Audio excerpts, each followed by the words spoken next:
So welcome everybody to our monthly second Saturday's poetry reading. Those who may not know me, my name is Dan Kerr. I wear many hats at All Souls Church. And one of the greatest hats that gives me the most pleasure is being the privilege to be the moderator for this monthly poetry reading hosted by Dr. Richard Bronson from Stony Brook University. Just a couple of little ground rules here. Number one, please keep your microphone muted. We know we want everyone to be included. We want everybody to be involved, but please only one voice at a time. So when it's time for you to read or to speak up, I will prompt you to ask you to please turn on your microphone. And I forgot to mute everybody, so I'll mute everybody now. So I make mistakes too. Okay, we do believe that feedback is a gift. So please, if there's something that we did that you like or something that you didn't like, something you think we could do better, that is my email, danielbkerr@verizon.net, and I do go over all feedback I receive with Dr. Bronson, our host, and Kathy Donnelly, who's the brains behind the operation, who lines up the poets. The planned agenda, we're starting a couple of minutes late. We had a few technical issues, but we start about 11. We're scheduled to go to 12. Our plan is that I'll get you settled, and I'll turn you over to the good doctor, who will share a poem and introduce Gloria, our featured poet. Then we'll get to the open read. So again, please put your names in chat. And if you're chat challenged, we'll find a way to get you an opportunity to read. And then we'll bring Gloria back for an encore as well. And then Dr. Bronson will have his remarks. I recognize that you're here for poetry, not for evangelization. If you want to learn more about what we do at All Souls Church, you're more than welcome to go to our website. But I will mention 3 things that we do that has a significant participation by our poets. And one is we do a monthly concert in the historic church, and the group coming up on April 1st. That's Saturdays at 6. I can't tell you how many calls I get. What time is the Saturdays at 6 concert? So Saturday, this is a group of doctoral students from Rutgers and Stony Brook, a quintet that'll be there April 1st. We do the poetry every month. Poets are very well organized. It's always the second Saturday. And we've been in the virtual environment since COVID, where for the time being, we're going to stay there. We also, the fourth Thursday of every month, we do Native American drumming as well in the church. Again, if you want to do a deeper dive on those, visit the website, send me an email. Some of you are already on our Friends of the Church list. Once a year, we do something unique. And this was Carmen Bugan, a very famous poet who many of you know. This was her idea. We combined our Native American drumming, our poetry, and our music program into one program called Conversations on the Sacred. So we do this on an annual basis. This year, we've set the date for August 5th. These were the sacred readings that was selected by Carmen last year. They're likely to be changed just a little bit this year. You can see all the different poets that participated in that. So mark your calendar for that for August 5th. I will be looking for volunteers who will be invited to read. And what happens after each reading is students from the university do a reflective musical interlude. The other event that's very much an interest to the poets is the annual All Souls 5K race, 2K walk. We've been going into our 15th year. Hard to say, believe that's true. 15 years. You'll recognize the handsome people in that picture there. This program celebrates the role of the church and the various things we do to enrich the community and serve the community. It also raises funds to make the church handicapped accessible. And also to provide bathroom facility at the church. Church has been there since 1896, but they never thought to put in a bathroom. So we've been dependent upon the deli right next door. They're temporarily closed. So we do have a couple of restaurants we got to send people down to now. But we do hope to make the church accessible. You can mark your calendar for that. That is on October 1st this year. It's always on a Sunday. Okay. So again, thank you for joining us. And with that, I will turn it over to Dr. Bronson. Richard, if you could turn your mic on. Yeah. Welcome, everyone. I always look forward to the second Saturday reading. It's just so pleasurable for me, and it's such a nice feeling of sharing. And I was thinking as you were talking, Dan, maybe I should write a poem for the walk about the need for a bathroom. I don't know. That would be welcome, Richard. It might be interesting. Anyway, welcome, Gloria, too. I guess. Anyway, I've chosen just to read 2 poems. They're really from, I wrote a book a number of years ago, a collection, Silent Music, which has some poems from really thoughts from my early childhood, and I thought of a change of pace, I would read two of those. I actually just reworked one of them last week, and I always come back to doing reworking poems after many years. You have really fresh eyes. So the first poem is called Tootle, and this was from a golden book. If you remember in childhood, if you were old enough to remember, there were these golden books, and Tootle was the name of a little train that was growing up, a train locomotive. So Tootle, and there's an epigram for the author. West of everywhere was the town of Lower Train Switch, Gertrude Compton. She switched off the light. Her soft voice faded into darkness, and as the shadows blanketed my bed, I sank into slumber, tucked in for the night. Teddy by my side on my windowsill, fat animals laughed and danced, and in my dreams, my mother's voice lingered, told me of a little train engine that learned to, quote, stay on the tracks no matter what. So that was the indoctrination, stay on the tracks no matter what. There's another poem I'm thinking of writing about the other Golden Book story, The Little Train That Could, trying to get up the steep hill. And then the next poem, as I was a little older, it must have been around 11, 12, we were up in Rye Playland Amusement Park, and there was a roller coaster called the Dragon Coaster, and the poem is Mouth of the Dragon. Up and up toward the red and green dragon that covers the tracks at the top of the rise, 3 kids in the front seat of a roller coaster. Small as dolls, our fathers waved to us, innocent of our struggle to bring down the open bar, left unlocked by a careless attendant, close it over our thighs before we descend unsecured through the mouth of the dragon. Into the dark we plunge, the growing roar of wheels on steel, fast approaching light at the end of the tunnel, laughing, crying, screaming, lock the bar, lock the bar. We were able to lock it 3 seconds before the fall. I don't know if it weren't locked, if we would have been thrown out or not. Anyway, those are my 2 poems. Again, I'm looking forward to hearing Gloria Murray's poems very much. And we should move forward. I can introduce her. So actually, the last time I saw Gloria was a couple of years ago. It was before COVID, because I've been sort of isolated in Jack Jacks. I've interacted and known her poems for years, a wonderful style of humor and some sarcasm and related to her family experiences. And she really explores these poems really well. Her poem, My Mother's House, was featured by Ted Cruz's syndicated newspaper column. She's had a grant in terms of publishing a chapbook. Poems have been widely published. And she's a member of the PPA. And so I want to also thank her for that, too, to be active in the PPA. And I look forward to your Zoom reading today for the All Souls second Saturday reading. Thanks, Gloria, for being here.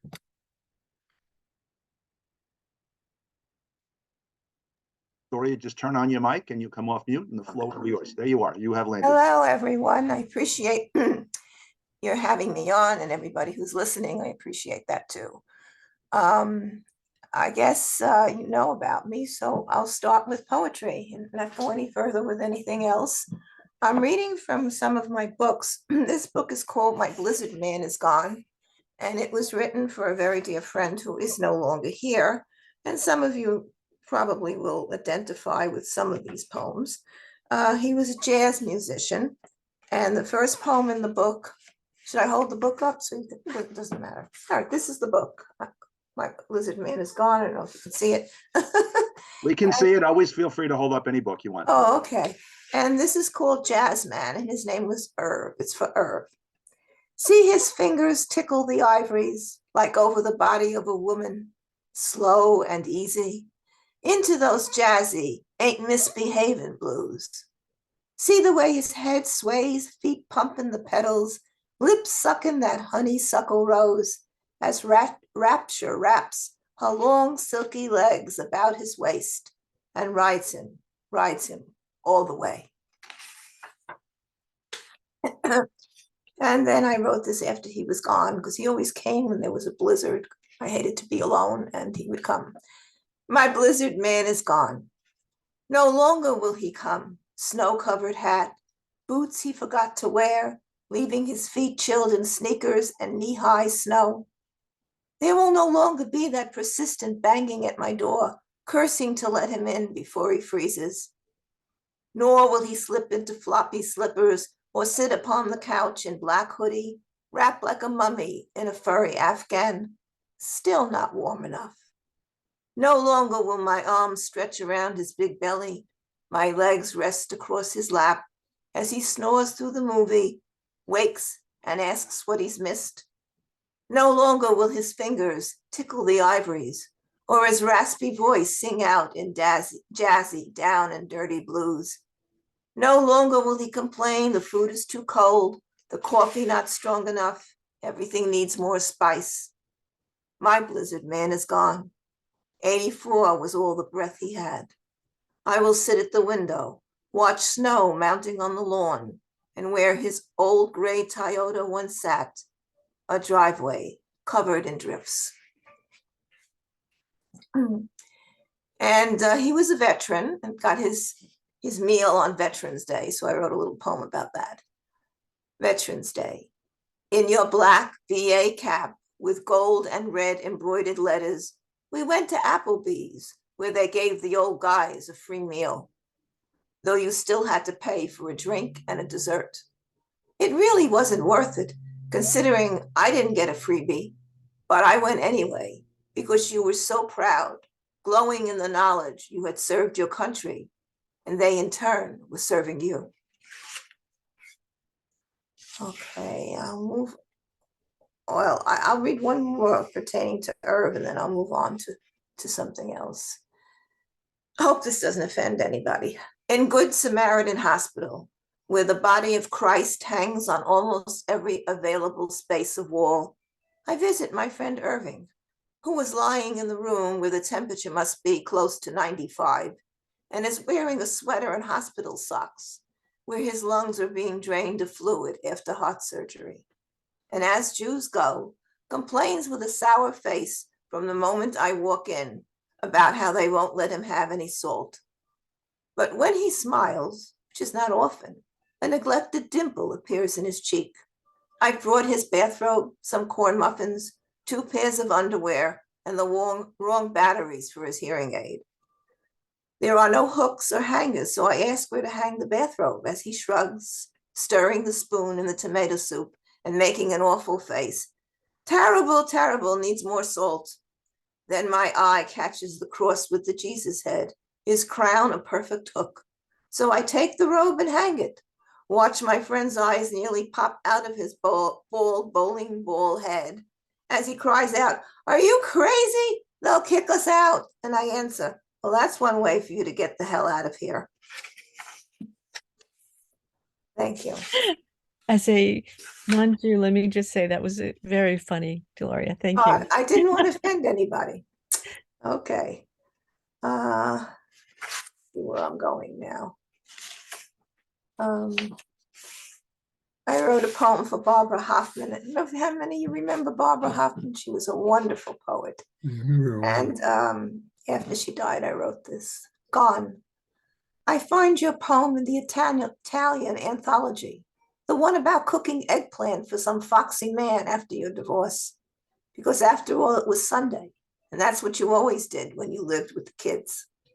I could almost taste that eggplant, smell it permeating through the room, hear that distinct husky voice, see those large dark eyes tearing under mascara lashes, those long, long fingers tossing olives into the salad.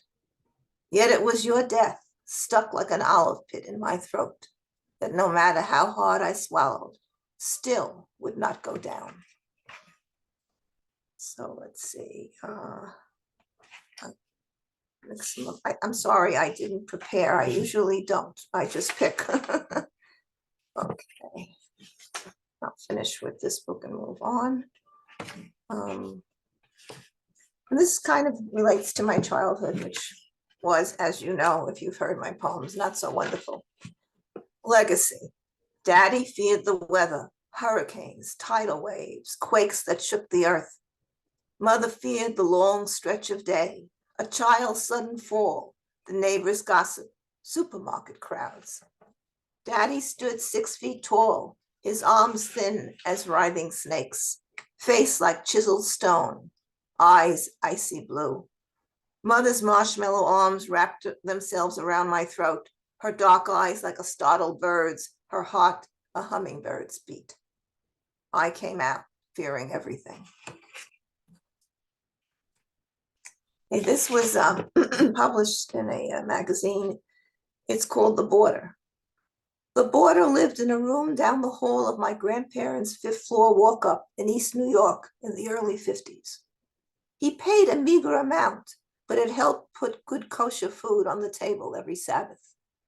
I never saw him, but always wondered if he was handsome, well-learned, or a loathsome little man nobody would want anyway. It seemed so strange with all the laughter going on around him, the simmering food and the sweet manischewitz staining our lips, and thought how he must be the loneliest person in the world. Until one day his door was open. "Where's the boarder?" I asked. "Oh, he's gone," my grandmother said. "But why did he go?" Which was answered only by a shrug of her peasant shoulders. Maybe he died, I thought, but was afraid to ask, to spoil the Sabbath dinner. But somehow that night the food wouldn't go down. When I peeked into the room, the bed was made, the closets empty, the windows open to air it out, the faded curtains blowing crisscross into the January wind. Okay, and one more for Irv, and then I'll go on to something else. You are the Pied Piper of lonely, desperate women. Of all the Blanches in this world, following your trail like feral cats, smelling the male yet female of you. You lure them not with charm or grace, your bald head a bowling ball, gums lacking certain teeth, belly round as Buddha's. Pied Piper, you seduce them with your promising adoration of their declining beauty, a place to rest their heads, sweet words tooted from your flute, the strong stroke of jazzy fingers, and they follow into that sticky honey of your deceit. All right, let me move on, get off Earth for a while.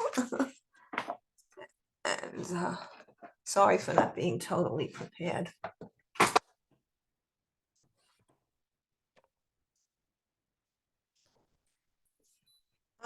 I'm sorry. I have to do something. I have to turn something off. I recently got this thing you wear around your neck when you're an old lady. And when it falls, it says you've fallen. So I have to somehow I just got it yesterday, figure out how to turn the thing off because it's beeping. All right. I apologize. Okay, it's off. I got it. That thing is falling all the time. They must think I'm falling all over the place. Okay. Have you seen the movie The Joker? I loved it. I thought it was marvelous. I wrote a poem. The Joker sits perched on his skinny haunches, eyes rimmed black like a moonless night, mouth a slash of blood red, grinning, wide, fake teeth, face like chalk against rouged cheeks, purple striped suspenders holding up baggy pants, crouching behind the thick of bushes, desolate midnight streets, silent hospital beds with dripping IVs. Even under the sweating limbs of lovers, he makes our heart pound in trepidation of what we had always known, of what he has been promising all along, the promise he always keeps, our pleading that grips him with uncontrollable laughter. On a lighter note, I could have been a hippie if I hadn't married at 19, had a baby at 20. That's not really true. I never could have hitchhiked to Woodstock, trampled by a mob of screaming, sweaty bodies, sleeping on dirt or prickly grass, or standing in the sun for hours, getting my breasts burned, inhaling weed like inhaling weed when I never even smoked, taking a swig from the tops of bottles other mouths had sucked, listening to Joplin and Hendrix for more than 10 minutes without developing tinnitus. Yet maybe I could have been a hippie. Instead of wheeling a carriage with a baby and a bag of dirty diapers to the laundromat in Queens, or driving around in a dented red Impala, going to bingo or Bohacks to retrieve my free coffee mugs with green stamps, maybe I could have been a hippie if I had had the chance to choose. Wonderful.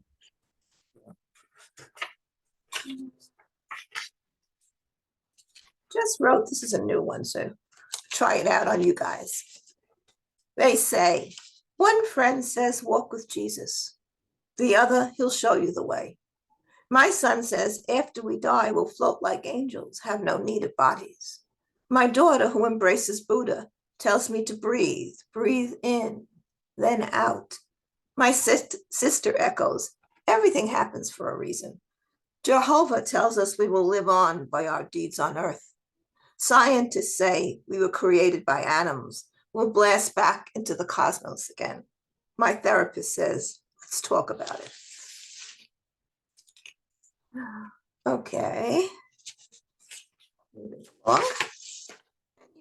Facebook, I know all of you have been on Facebook, but I tried to avoid it like the plague. Damn you, Facebook. I swore I wouldn't do it, yet here I am, it's 2 a.m. and I'm doing it. But it's just too addictive. I could be writing instead, or reading one of the greats, but now I'm out there, fair game with all the others. But I had to answer, didn't I? Become a friend of a friend and a friend of someone else's friend, and so on and so on, even with someone I never met, or someone I never cared to meet, or someone I bumped into in the supermarket and they hugged me, because after all, hadn't I just become a friend? And even my son asked to be friends. And there I was, posted on events, caught by someone's iPhone or lens. And damn if I didn't want my face off this mega mainstream of mass media. What else could I do? And wouldn't it be insulting to say no, even to the friends of the friends I would never know, but who wanted to know me? So I had to check the yes box, because wouldn't I then be considered unsocial if I did otherwise? And all the mystery of being who we are would be lost just because we couldn't X the box that said no.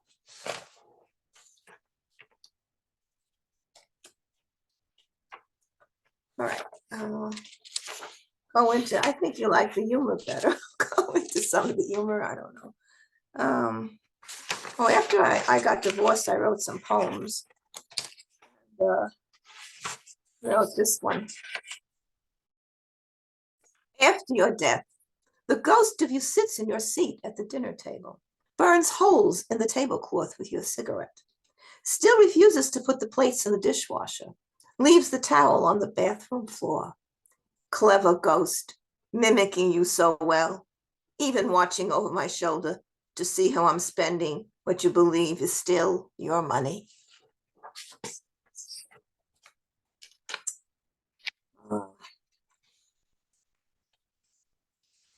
I am the shell of the egg that cracks at the slightest tap, the footprints in sand washed away by a tumultuous wave, the pincushion stuck with needles and thread, the hole where the heart pulses through, losing its blood on my breast. And I am so much the willows that when blown upon scatter in air, or the weeping ones that drags itself down as if its limbs were not strong enough to hold it upright. I wrote this, and oddly enough, it was a kosher deli I used to go to, and I noticed that nobody there was Jewish. They all were Italian, wearing these big crosses. So I thought it'd be kind of funny to write a poem. And when I gave it to them, they were very insulted. So I don't know, you'll see if you think it's, I thought it wasn't insulting, but at the kosher deli, the olive-skinned Italians with large silver crosses hanging from their necks, bellies round in mustard-stained aprons, slice the $27 a pound corned beef and pastrami, while on the grill, Hebrew National Franks crackle, puffy potato or kasha kanishas sizzle. That's all I want to say. The bearded rabbi's picture stand hangs on the wall with Marilyn, the Comac High School track team, some doo-wop groups and the first dollar ever made. We've gotten used to it by now, those crosses instead of the Star of David or Golden High. For what does it matter? The food is so damn good. And they won't serve dairy with Fleischik, I didn't say it right, to keep tradition and customers, of course. And they always close on the high holy days, where they might be found eating at the track, a sausage and pepper hero, laughing at how the Jews must be Meshuggah to pay $27 a pound for something a good lasagna could beat any day. That they were insulted by. Here's another humor one. This is called identity theft. When I first Googled my name with the little G in the middle, I discovered I was on the wanted list for tax evasion and prostitution. Then I pursued and found I had been kidnapped in 2015, leaving a husband and 4 kids who still hadn't raised the ransom money. The next Google search stated I had been arrested in 2010 and incarcerated at a jail in Mississippi for confiscating a wheelchair from a senior citizen retirement home. Confused and somewhat alarmed, I searched on only to find out I was not really missing, but in actuality dead, having died of Ebola in 2015. Then I went on Facebook for more accurate information. Lo and behold, I was in fact not dead, but residing at a Texas state facility for the mentally impaired.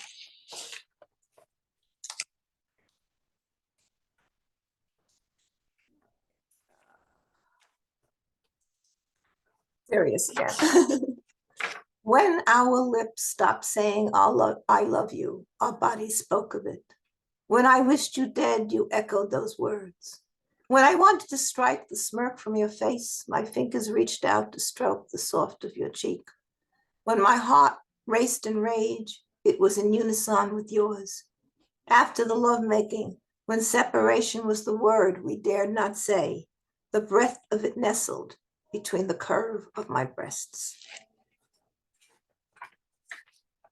Tell me how I am on time. See another 3 or 4 minutes. 4 minutes? Yes. Okay.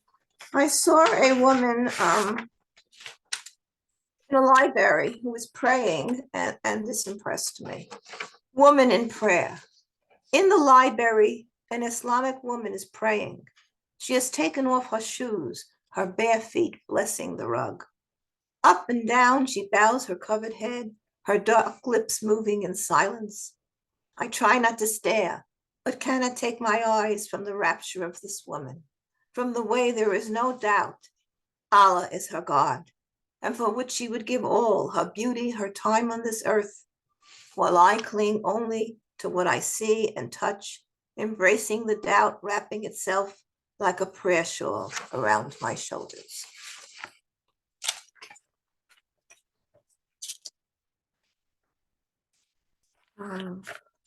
This is a poem called White Bread for Shelley and Judy.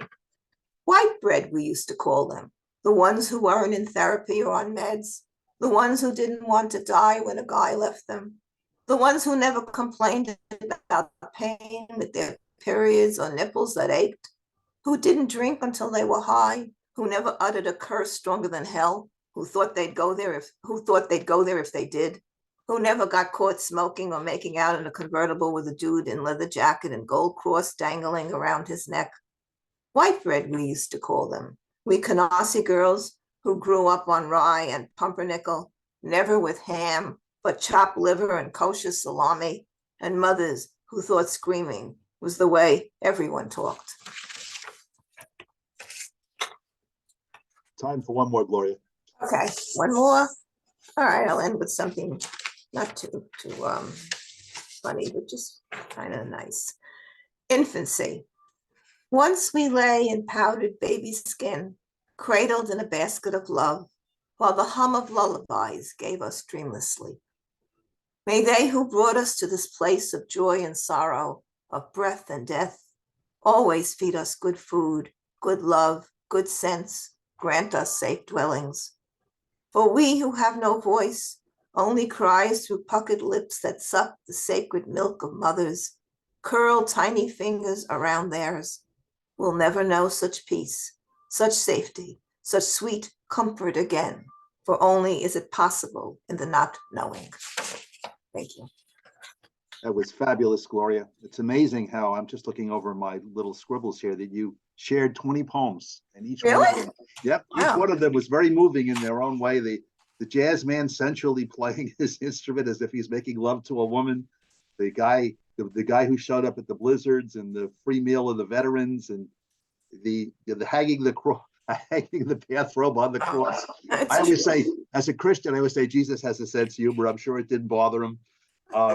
And that you could smell the eggplant in the poem that you wrote about Barbara Hoffman, and the legacy of your parents, the ice blue eyes of your father and the dark eyes of your mother, and causing you to fear everything. It reminded me of that scene from Charlie Brown's Christmas where he's talking to Lucy. Oh, The different phobias, and he says, "That's it. I'm afraid of everything. I'm afraid of everything." I didn't even know that.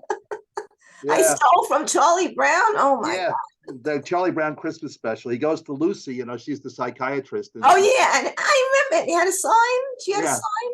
Well, there are his various phobias, and she goes through this, she goes through that, and then they said, "And this is phobia. You're afraid of everything." He goes, "That's it. That's it. That's."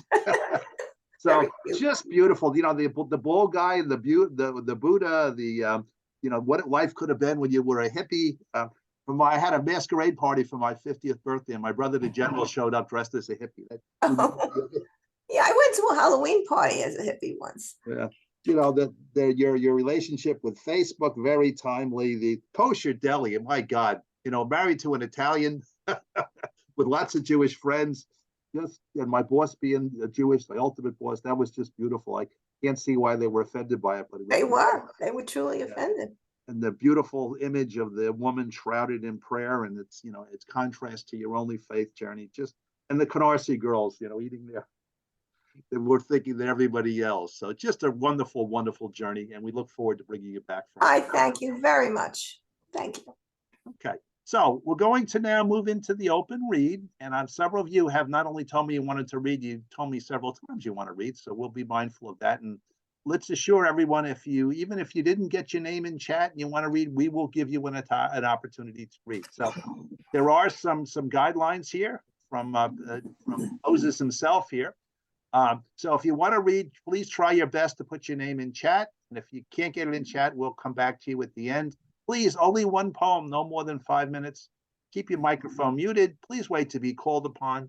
And then Richard will close the program, and we will bring Gloria back up for an encore. So I'm going to mute everybody because I'm hearing some background noise here. So I'm muting all. And what we'll do is I will call upon you in groups of 3. Biggest fear now is I don't remember where I put my list. I do remember where I put my list. So the first group of 3, so it's going to be Don, and Don, I did figure out with an assist from one of our participants how to change your name and how to change Claude's name. So properly branded Don, Claude, I also changed your name, Claude, and James from North Carolina. So let's go in that order. So let's start with Don Billings. Don, got to come off mute, and then the floor is yours.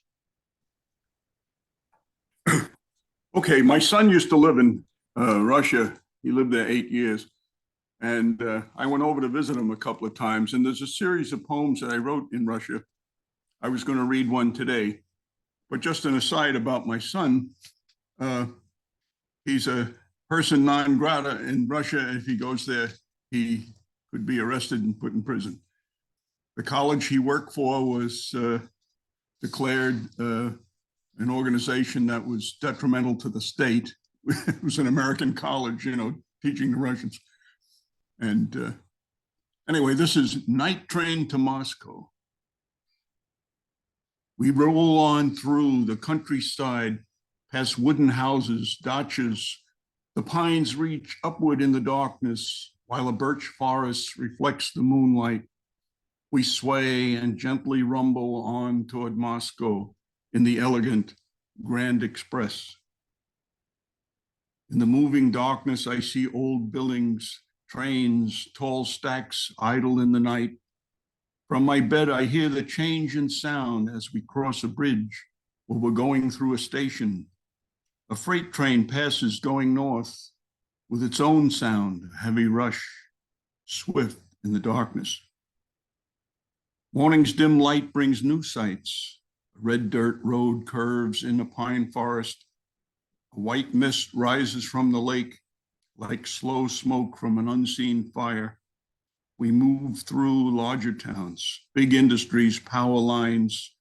Through wide rail yards we move as the car gently rocks in its steady rhythm on toward Moscow.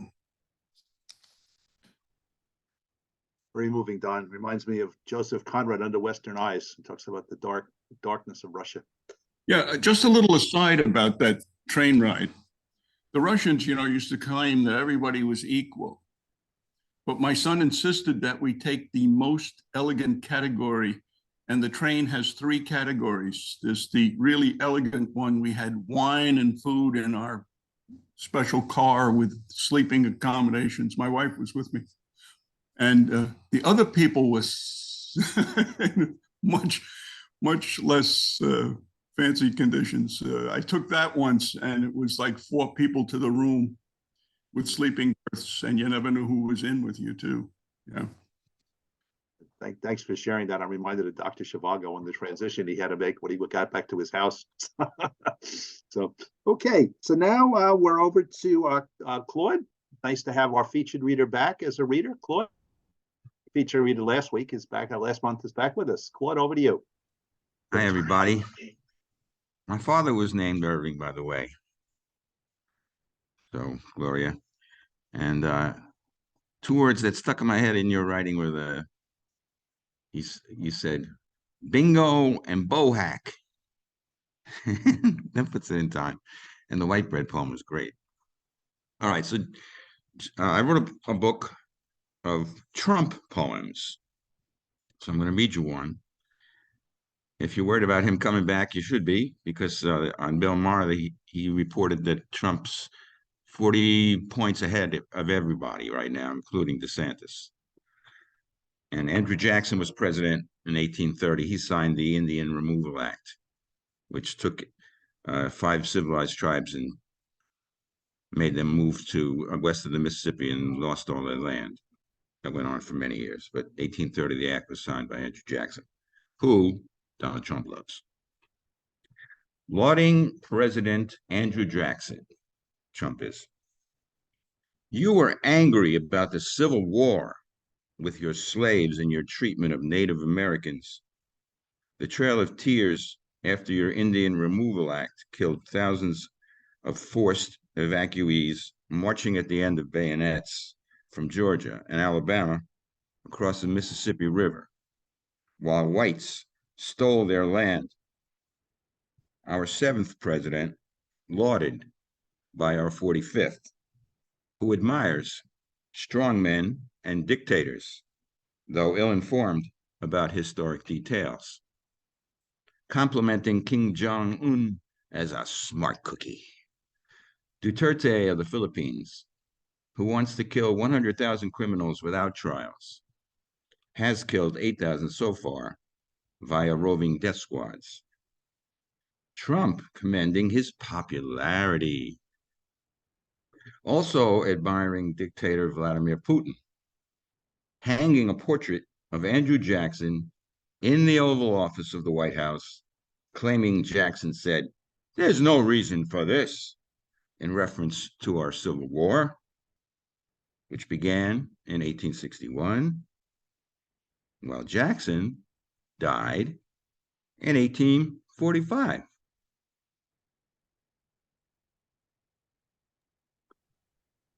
Thank you, Claude. Well done. Okay. Over to James from one of our North Carolina poets. James, remember to come on. Yep, go ahead.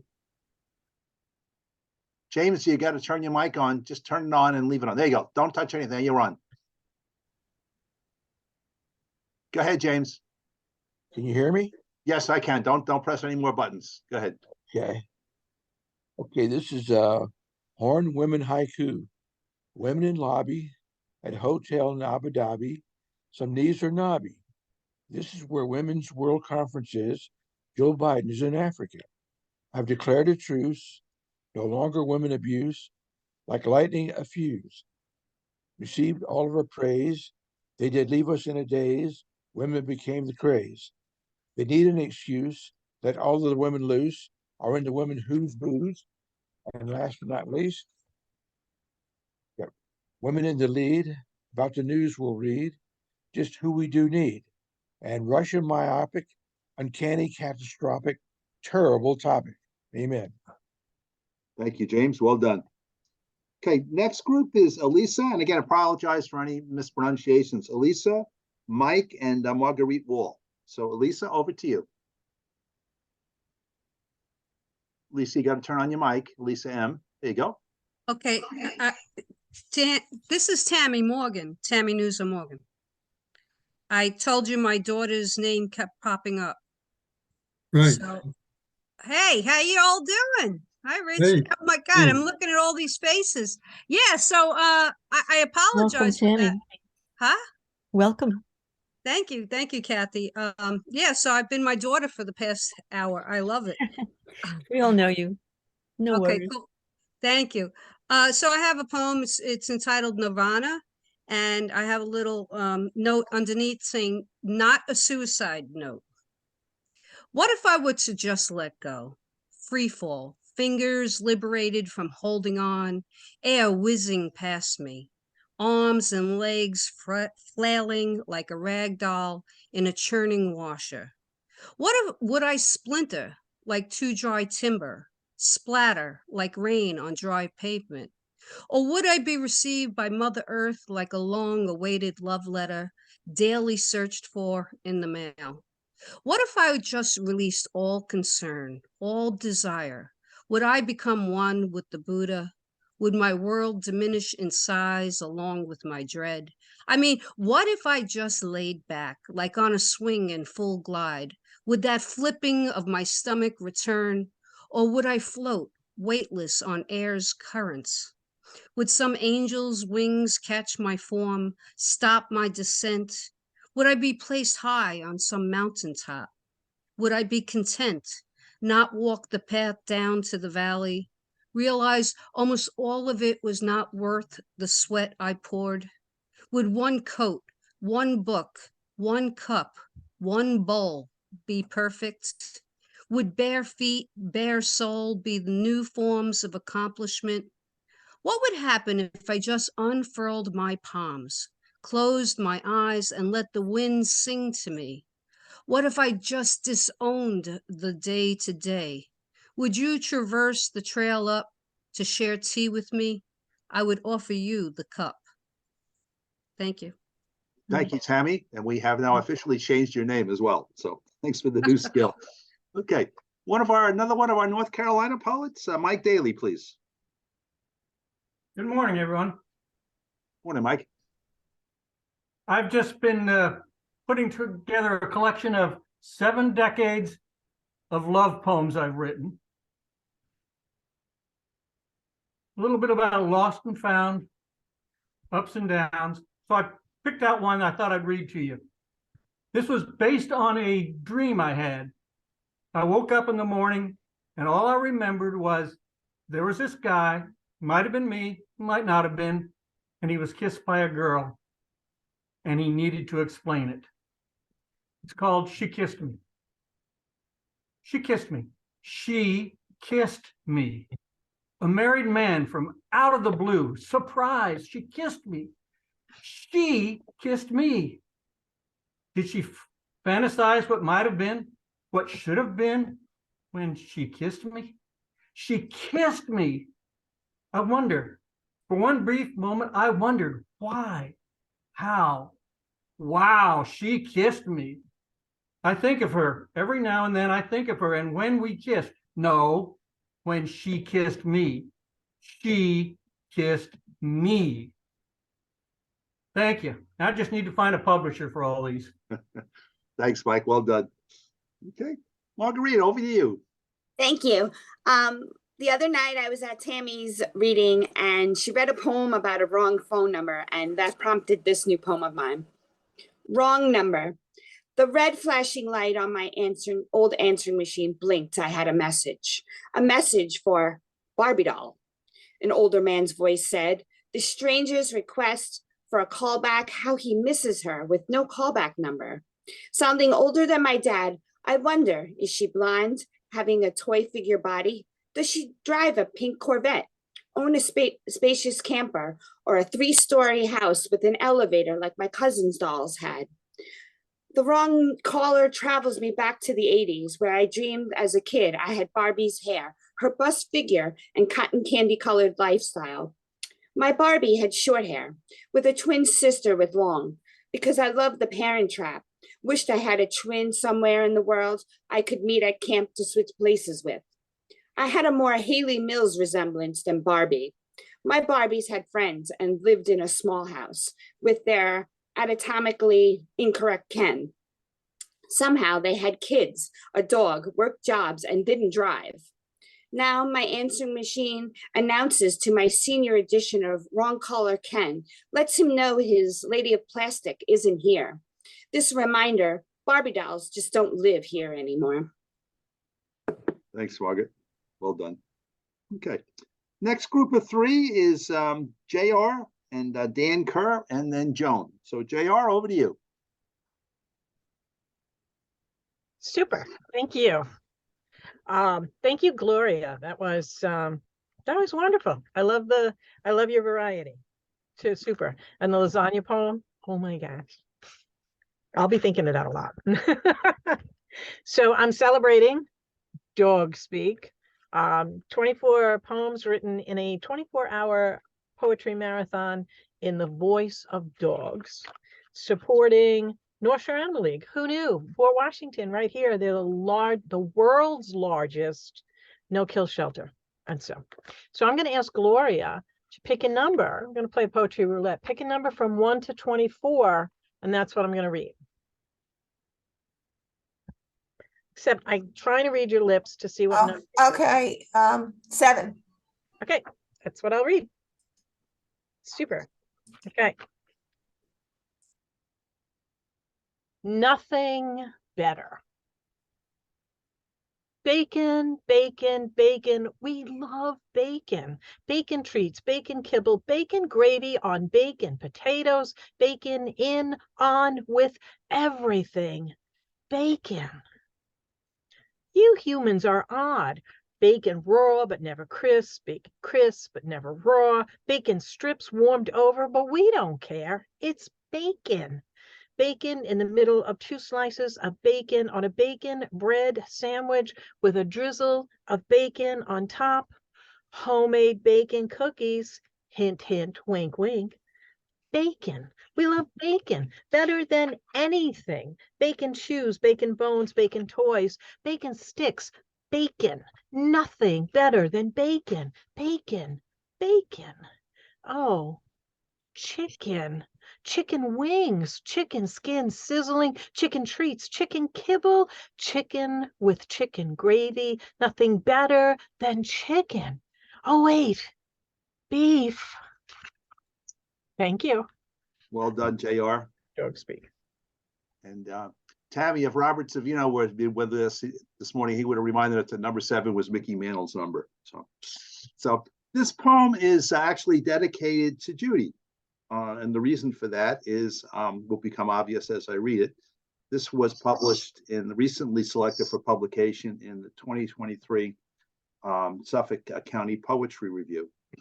And it's called Man's Best Friend.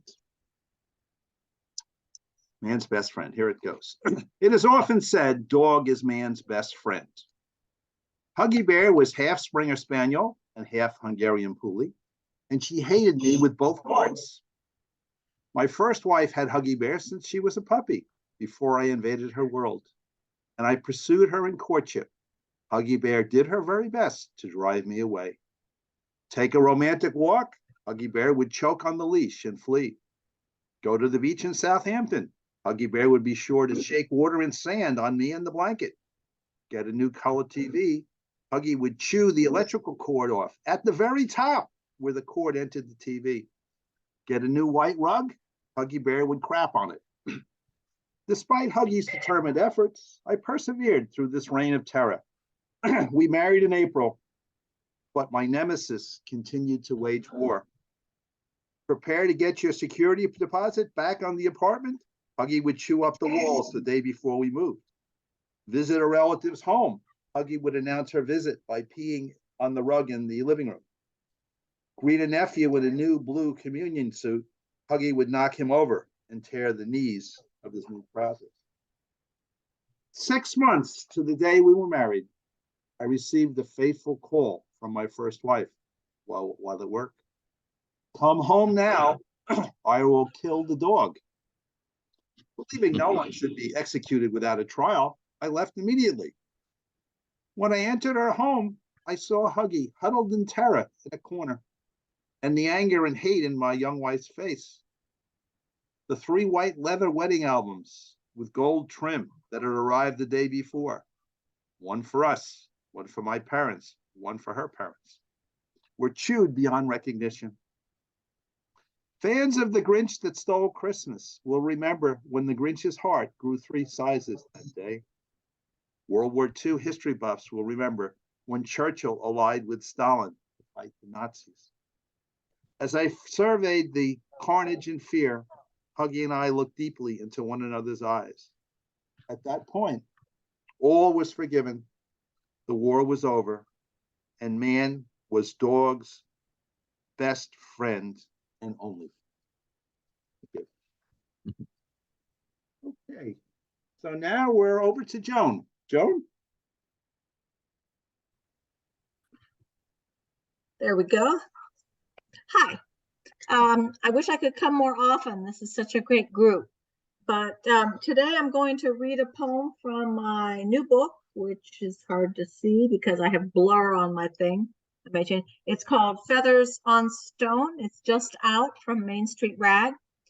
And I decided to read a poem about the full moon since we just had one. So I hope you enjoy it. This one was written, of course, before. Smell of the hunter moon. Is there a word for the scent of the moon, like petrichor for the scent of rain? Astronauts record moon's odor as cordite or ash, as after a campfire's been extinguished. Yesterday, I stepped onto my porch to admire Hunter's moon in all her glory. Night's air was redolent with those same smells. Perhaps hunting season opened. Perhaps my neighbor doused his fireplace. Perhaps, or is moon landscape peopled with hunters, fire builders who hid when lunar module eagles swooped down toward them? Shy, they hid until men and eagle headed home. And now they are recounting tales of that day and of the smell of rocket fuel? Perhaps. After all, when moon is large and closer, her light strong and full, odors of ash and cordite slide down on moonbeams as surely as dust motes ride on sunlight. Now sight and smell link moon and me. I wait to learn her sounds, to let her grains run through my hand and taste her essence. I hope she tastes like cheddar. Thank you, Joan. Well done. Thank you. Okay, the next group of 3 is Kelly, and then Megan, I believe it is, and then Emily Sue. Again, apologize for any mispronunciations. Kelly, Megan, and then Emily Sue. Kelly? Unmute. Am I on? Yes, okay. You are. I can't see myself. That's weird. I'll just do it. We can see you. Don left early, but he asked me to read this poem. It's called, it was literally a white rose in a parking lot I picked up. And this was the story. I've been part of a songwriting group. And the prompt was cars, bars, and guitars. So it could be your first car. So this is my first boyfriend's first car. White rose dying in the empty parking lot. Young man on a dating app waits for his girl to come and meet with a single white rose. And she never shows. His sunken heart tosses the rose out the window, a mummy of a rose, tossed out of a brown El Camino in a dark parking lot at the movie theater around the corner from your heart.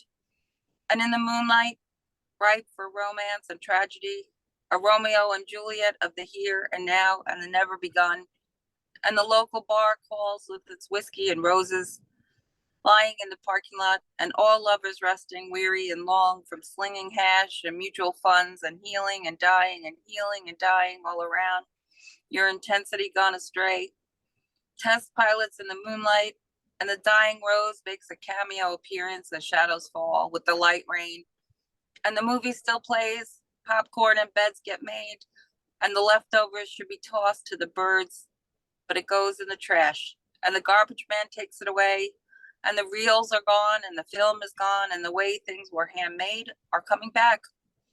And who knows where that will go, but there is one thing that stays the same.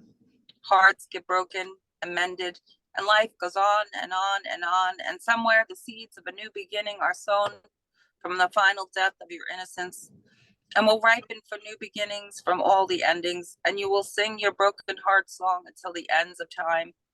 And I will sing a new song every time the towers burn, the fire dies, in the same place it had begun. Thank you. Well done. Thanks, Okay. everyone. And now it's Megan, I believe. Thanks. This is called Changing the World. I counted down the days until I could walk on Mendenhall Glacier, mourned its melting even as I contributed to its loss by flying there. I couldn't wait to learn more about the forest concealed beneath the retreating ice, to dig spiked crampons into its craggy exterior.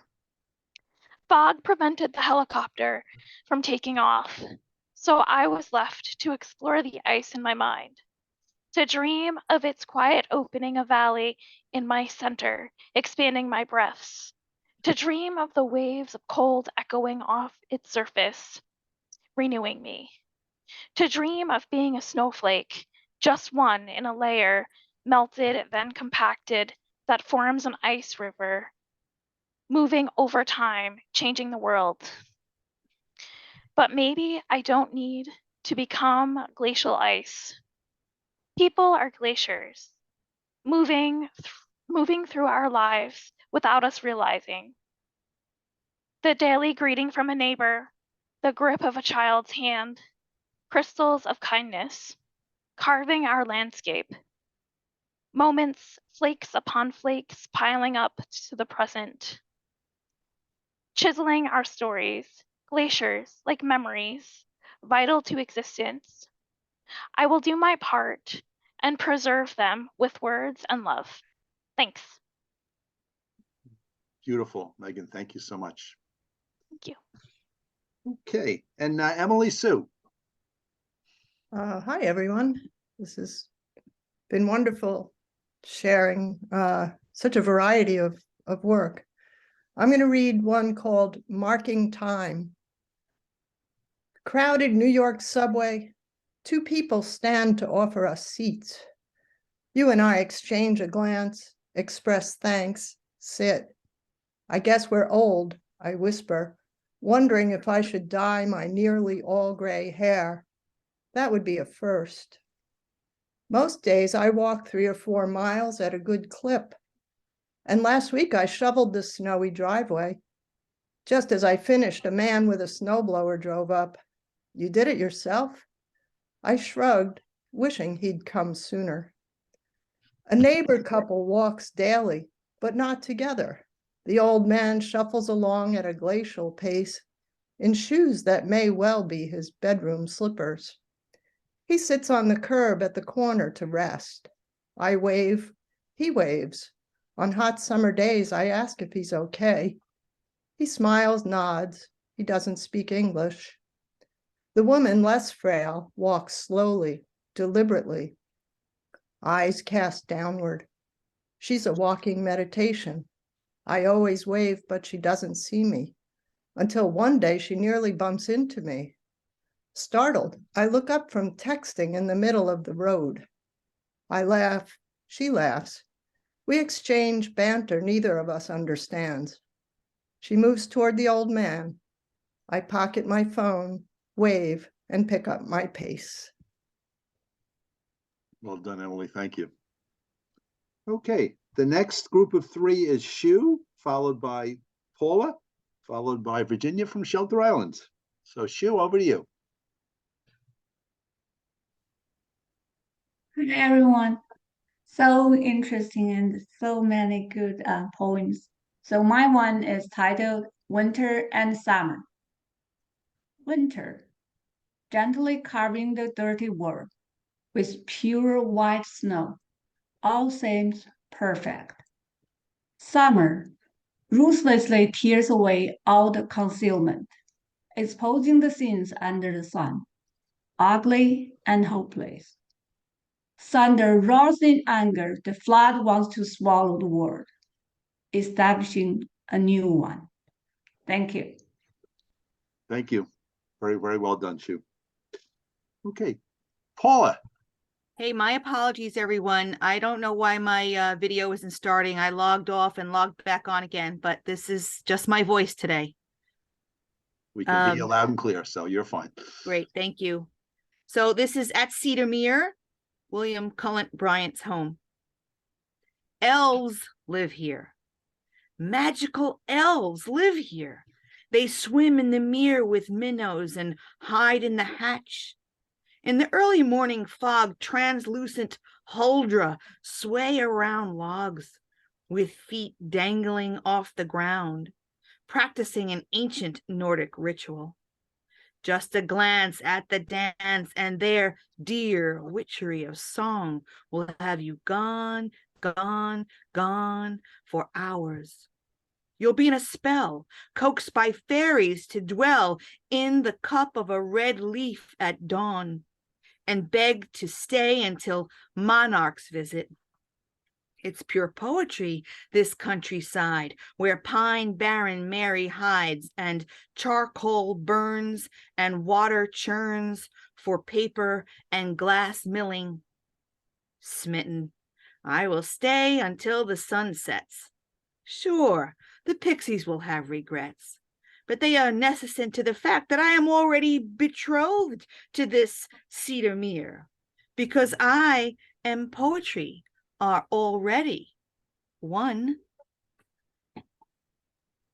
Thank you, Paula. Very well read. Okay. Virginia, over to you.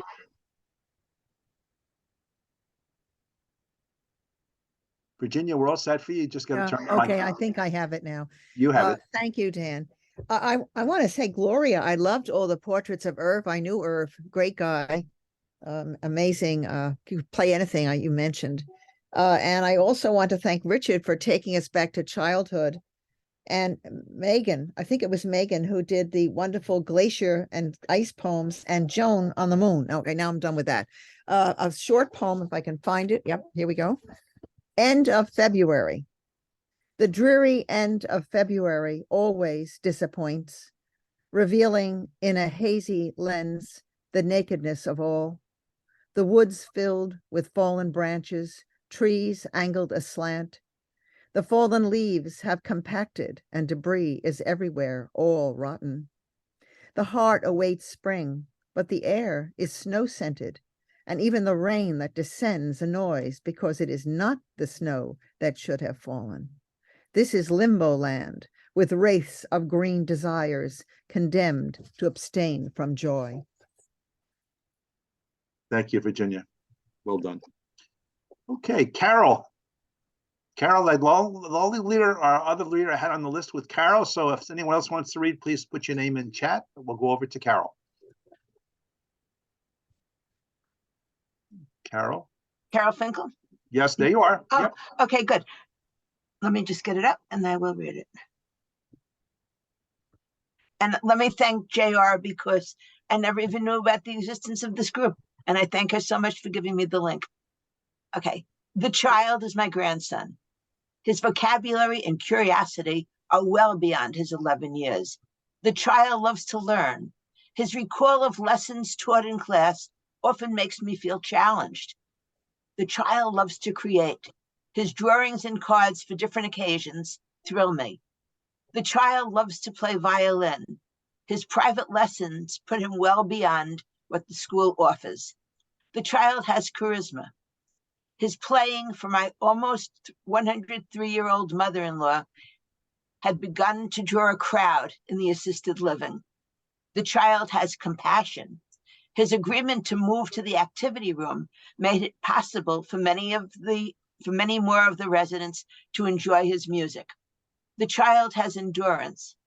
His ability to stand and perform tirelessly for over an hour entertained the grateful residents. The child has flair. His smile and his bow were met by applause and bravo by those who could respond. And he obliged with one more piece. The child said, "I love doing it for them, and I will do it again. But when I asked my great-grandma if she knew who I was, all she could do was smile." And I read this, and now the funeral was a week ago Sunday, and at 103, she passed, but he played at her funeral as well.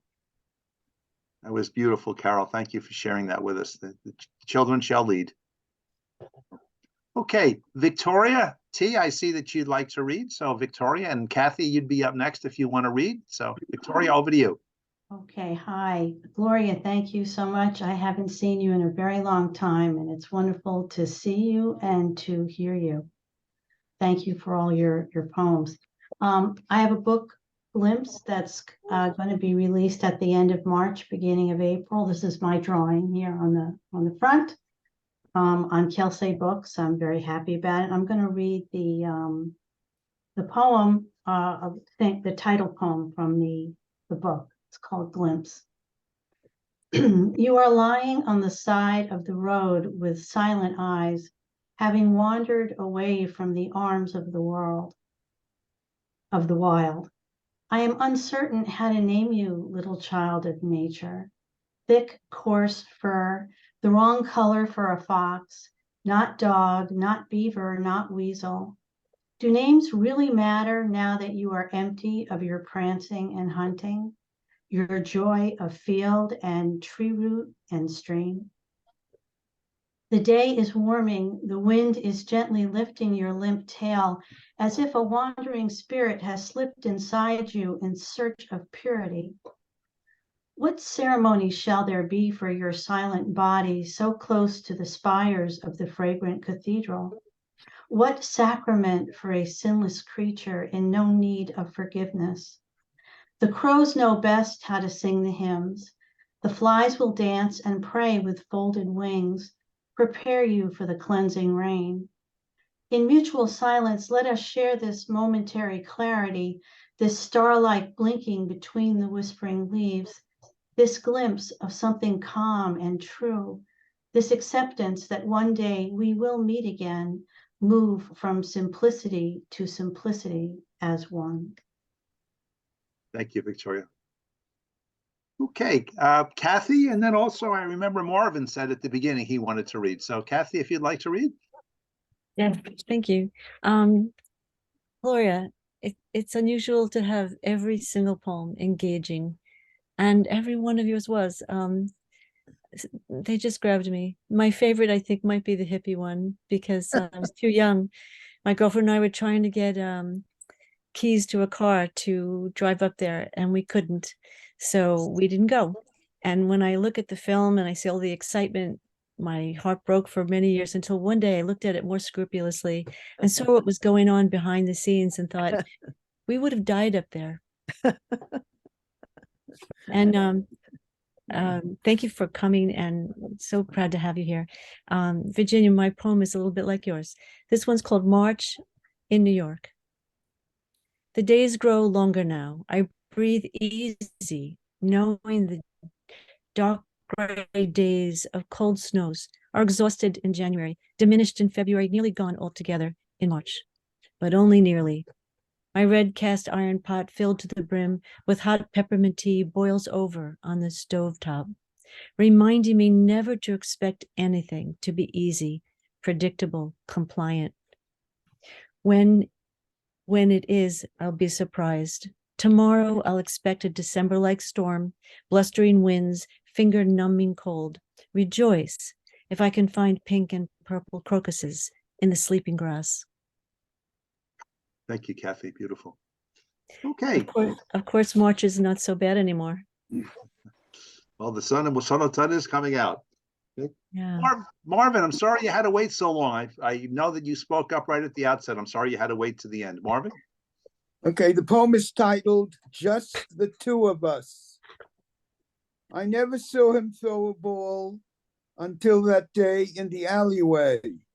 He was a reading man, spending weekends with his books, despite Mom telling him, "Stop already, you'll hurt your eyes."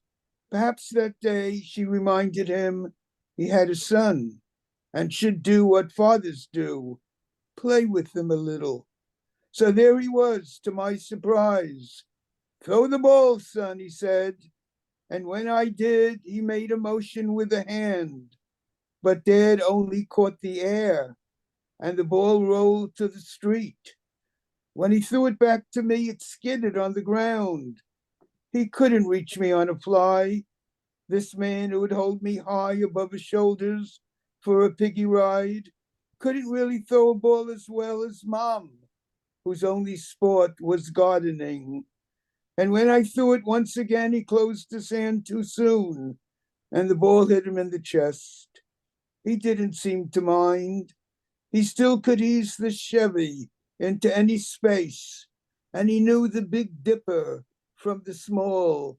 He never said he was Pee-wee or Stan the Man, if he even knew who they were. He was my dad, and that would have to be enough. I saw some sweat on his upper lip. "Let's go for an ice cream soda, son." "What about Mom?" I asked.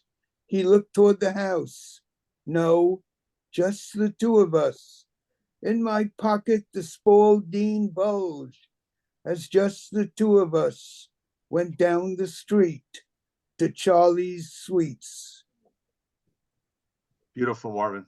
Thank you. Well done. Worth waiting for. Okay. So we've gone through everyone who put their name in there.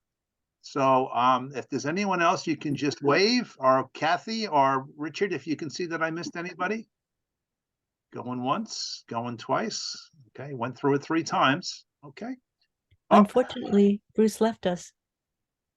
He said he was glad to be here, but he didn't have anything to read. So, okay. Let's go now to bring back Gloria for an encore.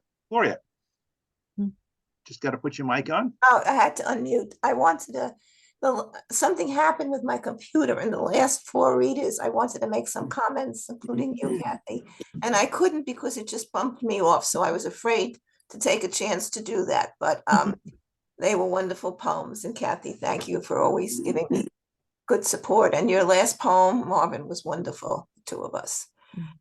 Okay, so I'm gonna I'll just read one, right? Is that okay? How many should I read? One? A couple of short ones or one long one? Your choice. This is a little long, so we'll see. This is a very old poem, but it's still one of my favorites.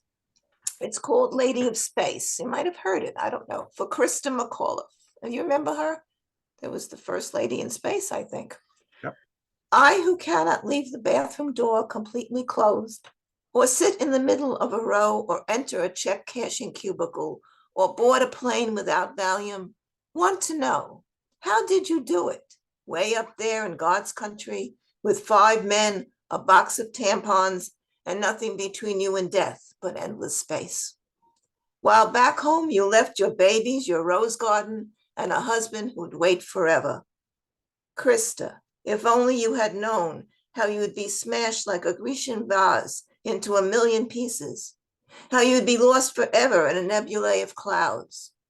Would you have traded your space gear for a sweatsuit and a pair of Nikes? Would you have gone back on supermarket lines with a fistful of coupons, a broken shopping cart, and a kid hanging on each leg? Or would you have offered yourself anyway, for glory, for womanhood, and your name forever in the galaxy of stars? Beautiful.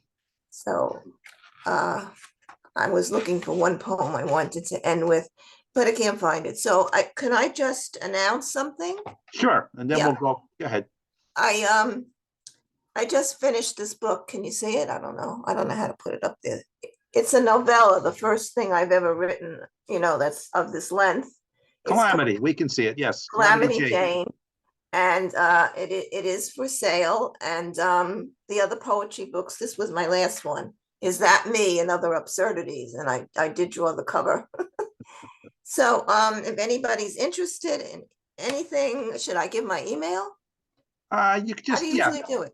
Well, it's in, when I send out the. Okay. I didn't realize that. Yeah, I put it in Okay. your introduction.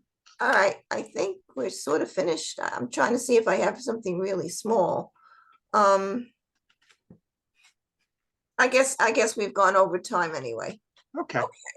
Great job. I'm going to call back Dr. Bronson. Any concluding comments? And if you'd like to introduce the next reader as well. Thank you. Thank you very much. Well, first of all, Gloria, that was just a wonderful reading.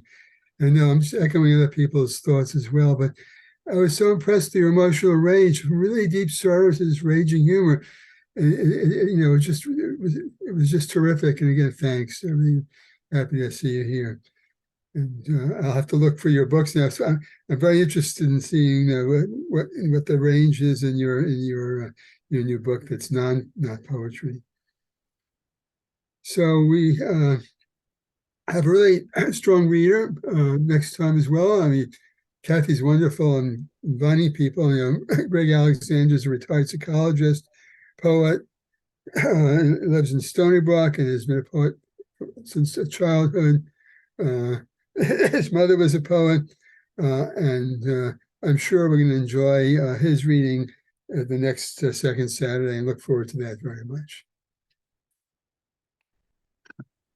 So just give me a second here.